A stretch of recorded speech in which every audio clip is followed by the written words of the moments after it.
evangelho deste 8º domingo do tempo comum, 2 de agosto de 2020, Mateus 14, 13 a 21, mostra uma tensão profunda, muito demarcada, que na verdade acompanhou e acompanha a vida dos cristãos, das cristãs e da humanidade até hoje. Que polos são esses que pressionam tanto a transparência dessa narrativa de Mateus? O texto do Evangelho começa dizendo que Jesus soube da morte de João Batista. E por isso ele partiu e foi de barco para um lugar deserto e afastado. Nisso ele foi seguido pelas multidões. Então aqui, nesse texto, há a fusão de duas histórias, de dois banquetes. O primeiro banquete foi aquele em que Herodes fazia festa com a sua cunhada, com todo mundo, bebia, dançava, até que na própria festa, desbanjamentos, a festa feita pelo governador que mandava matar, que matava, desde as crianças até a próxima vítima, que é João Batista, foi pedido pela mãe da amante dele. A mãe da amante dele pediu a cabeça de João Batista, o profeta, para calar o profeta. A morte de João Batista foi para calar os profetas. Os profetas sempre perturbam, sempre incomodam, porque denunciam, porque apontam o esbanjamento, a injustiça, a violência e a banalização da vida. Então aqui esse texto é marcado, ele começa por mostrar que João o Batista enlutou Jesus. Marcou a comunidade de São Mateus. Mas também aqui se faz presente a própria expulsão de Jesus de Nazaré, que voltou para Nazaré para tentar exercer, praticar a sua missão e foi expulso de lá. Ao sair, reclamou: um profeta não faz milagres na sua própria terra. O profeta foi expulso de novo. Ele teve que se refugiar, sair do meio dos expulsadores, dos fariseus, que timbraram a religião com os interesses da dominação, com os interesses de Herodes, com os interesses do Império Romano, e fez do templo um balcão de negócios. Esta coloração deste modelo de banquete se faz presente aqui de forma tensa nessa narrativa de São Mateus. E ela continua. Porque se Jesus foi de barco para o deserto que era uma simbolização impressionante de experiências de milenar, de quase 2 milhões, de quase 2.000 anos, lá no deserto foi que Moisés se encontrou com o chamamento de Deus, de Yahvé, para que tirasse o povo da escravidão, da miséria, dos gemidos que expressava, que chegavam a Deus não em forma de cânticos, de corais, de músicas, mas de sofrimento e de dor. Foi pelo deserto que o povo passou em direção à terra prometida. Foi no deserto que o povo teve que arranjar comida, como as caídas do céu, para se alimentar. Então o deserto é lugar de desafio, é lugar de memória, é lugar de lembrança da libertação, do êxodo de Moisés, de onde se originou a fé que foi perdida, o projeto que foi extraviado e que foi sufocado agora pelos interesses junto a Herodes, junto ao templo, junto ao Império Romano, que mata, sacrifica, roubando tudo de todos. E o banquete continua. O banquete da morte continua. quando ao entardecer, ao anoitecer, os discípulos viram a multidão, do jeito como a multidão estava, viram que Jesus teve compaixão da multidão e se aproveitaram para dizer a Jesus, de acordo com o que diz Mateus, os discípulos se aproximaram-se de Jesus e disseram: este lugar é deserto e a hora já está adiantada, despede as multidões, isto é, manda embora, manda embora, para que possam ir aos povoados comprar comida. O banquete da morte aqui em forma de mercadoria, em forma de comércio, em forma de mercado. É isso que o mercado historicamente sempre fez. Na hora da noite, na hora do deserto, na hora da falta de comida, na hora da falta de alimentação, na hora da falta de dignidade, manda embora. Se puder comprar, que compre, senão que se virem. Abandona as pessoas. É o banquete herodiano, o banquete da morte aqui presente. E agora presente nos discípulos, seguidores de Jesus. Eles reproduziram o discurso do banquete da morte. Manda embora, despede as multidões, que vão se virem. Se puder comprar, que comprem. É o que o mercado sempre faz. Na hora da crise, na hora da diminuição dos lucros, desemprega-se.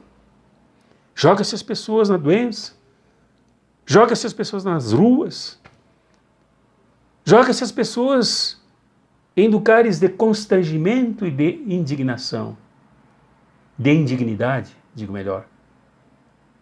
Tira das pessoas a vida, desde que não as veja aí à frente dos olhos daqueles que despedem as multidões. Mas Jesus não aceitou. Jesus veio trazer um outro projeto, um outro banquete, que não é um banquete da morte, não um banquete que mata, não um banquete que despede na hora das necessidades, não o banquete que degola os profetas, não o banquete dos que se entregam por interesses, como Herodias, cunhada de Herodes, fez. Não. O banquete que Jesus veio trazer no seu reino diz pela boca do Mestre: eles não precisam ir embora. As pessoas não precisam se afastar umas das outras e do próprio Jesus. Eles não precisam ir embora.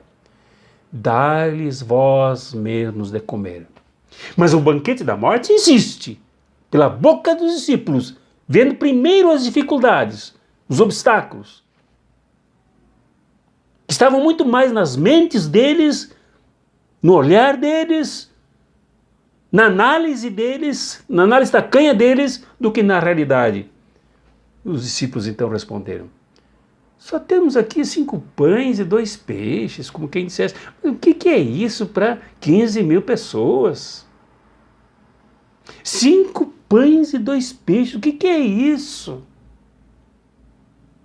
No entanto, Jesus viu neste número o número da perfeição, como é visto o número 7 na Bíblia, o número da plenitude. E como o reino dele é o reino da vida, o reino do banquete que distribui, ele diz: trazei-os aqui, isto é, os pães e os peixes. Jesus mandou que as multidões se sentassem na grama. Então pegou 5 pães e os 2 peixes, ergueu os olhos para o céu e pronunciou a bênção. Em seguida partiu os pães e deu aos seus discípulos. Os discípulos os distribuíram às multidões. Este é o banquete que Jesus veio trazer. Esse é o banquete representativo, simbolicamente e na prática, do reino que ele veio realizar, que manda sentar com dignidade. Interessante que de repente desaparece o deserto árido, o deserto seco, E no seu lugar aparecem gramas para o povo sentar. Lugares confortáveis para o povo sentar. E comer pães e peixes. O maior milagre do reino que Jesus veio trazer em forma de banquete no meio de pleno deserto, sem as festas de Herodes. O maior milagre é incentivar, animar o sentido coletivo do reino. A que as pessoas tirem de suas bolsas os pães e os peixes e os repartam com todos. De modo, como diz São Lucas, lá no capítulo 2, também no capítulo 4 de Atos dos Apóstolos, de modo que ninguém tenha necessidade.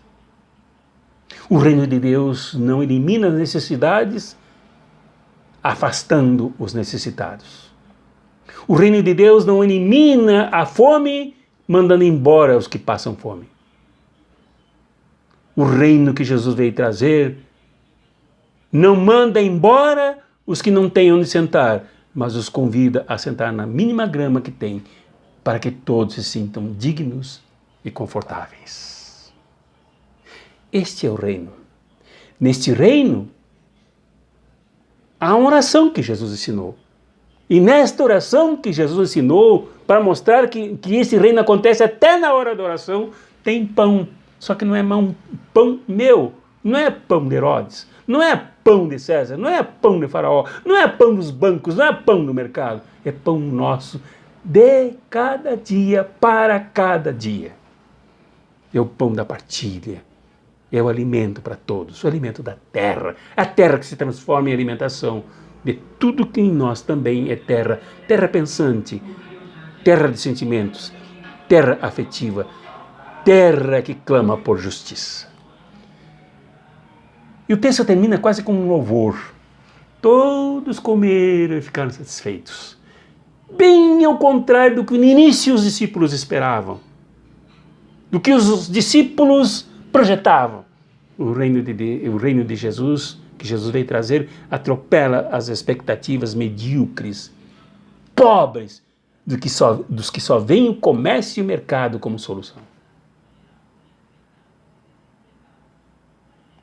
Todos ficaram satisfeitos, e dos pedaços que sobraram nesse reino de Jesus, que Jesus veio trazer, se partilha tanto que sobram pedaços.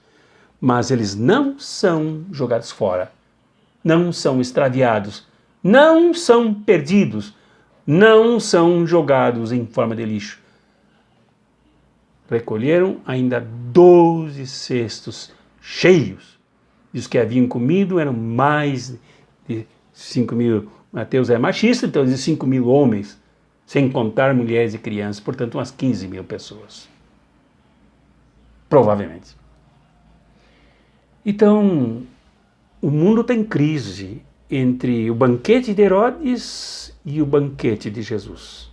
O mundo jamais se salvará sob o banquete de Herodes, que mata os profetas e manda o povo se virar quando está com fome. Este banquete é um banquete trocado, onde há sobras, onde há esbanjamento, há do outro lado fome. No banquete de Jesus não tem festas, não tem salão de festas, não tem palácios. Tem o deserto que se transforma em partilha de alimento em todos sentados confortavelmente. Qual o que nós adotamos para nossas vidas? Nesse banquete de Jesus, Mateus não conta, porque ele se baseia em Marcos e aquele muda, ele resume o que Marcos narra. Marcos narra que todos sentaram em grupos de 10, 15, 5, 10, 15 pessoas em cada grupo. Isto é, o povo se organizou. O povo se sentou em pequenos grupos para não formar tumulto e todos se ajudarem uns aos outros. E os discípulos ajudaram a distribuir. Os discípulos de Jesus que seguem Jesus de verdade são aqueles que ajudam a distribuir e não mandam o povo embora.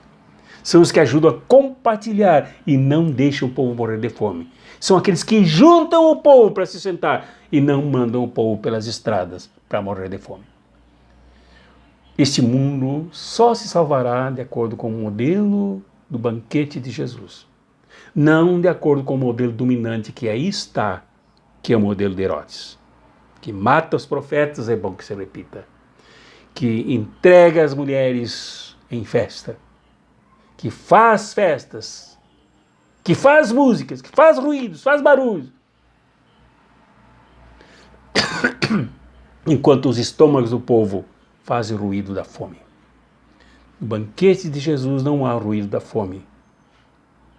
E não há necessidade do ruído das músicas, dos instrumentos musicais que ensurdecem a alma.